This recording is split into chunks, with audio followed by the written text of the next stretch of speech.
All right, here with more reaction, former Speaker of the House, Fox News contributor Newt Gingrich. We've been friends a long time, Mr. Speaker. I was the MC the night you became Speaker of the House in 1994, in that historic election. You've been through a lot of tough elections over the years. They're all tough elections. This is a pretty divided country at this time. And I just wanted to get your thoughts, more than anything else, beyond being a speaker and a great speaker. I believe you were. You were the last speaker to balance the budget, not once, but I think it was 2 years in a row, maybe 3. You're a historian. From a historical perspective, we have had assassination and assassination attempts before. That's clearly what happened here tonight. And it looks like this shooter came within a millimeter or two of an assassination tonight. And it's shocking the core of a nation as well. That in an adjacent rooftop that this can happen.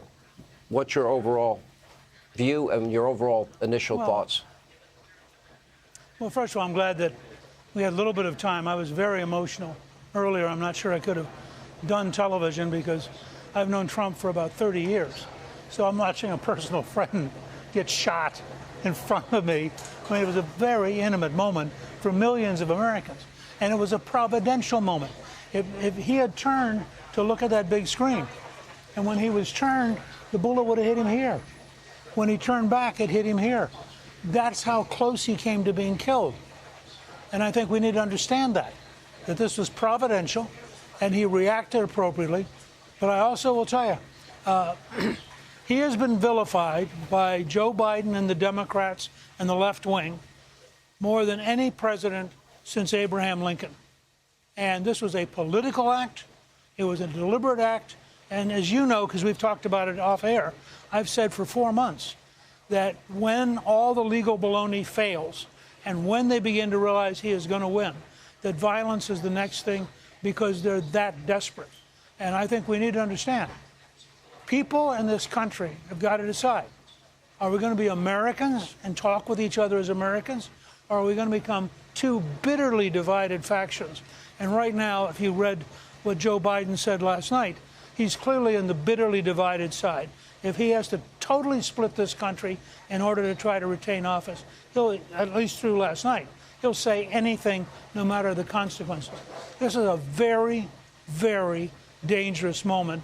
And I also have to say, I think the President Trump's courage, and here I echo what his son Eric said, his courage at walking off with the bleeding and putting up his fist and saying fight, to remind the crowd that he was going to go on, and as our champion, he wanted us to go on with him. I thought that'll go down in history, and that will help define who Donald J. Trump is. You know, I'm listening, and it just, I've known him 30 years like you have, Mr. Speaker, and I had a lot of the same emotions that you had at the time. And then when you point out very vividly and very accurately how close he was to being assassinated tonight, it is chilling. And this should transcend all politics. And yeah, and remember that this is a Biden administration which, as you pointed out, has refused to protect Robert F. Kennedy Jr., even when his father and his uncle were assassinated. This is the Democrats in the House actually introduced a bill to strip Donald Trump of Secret Service protection. I mean, these people are crazy, and they are willing to do virtually anything. And tonight we were winded. This is not a game. This is not just politics. This is history. And the history of the United States will be written in the next few weeks between having a huge victory to bring us together and gradually disintegrating into a country that's at war with itself. Yeah. You know, it really is funny, and I kind of have an ongoing joke with the president. For whatever reason, I'll say to him, kidding around, when we're just talking as friends and it's not in a professional capacity, I say, you know, God loves Donald Trump. As perfect as you are. It's sort of a joke that we had. But in many ways, you know, this is too eerily close, too scary to something that could have been so tragic for our nation. Well, and we should include the whole Trump family in our prayers. Amen. Because Agreed. all of them They've been through a lot. How close this is.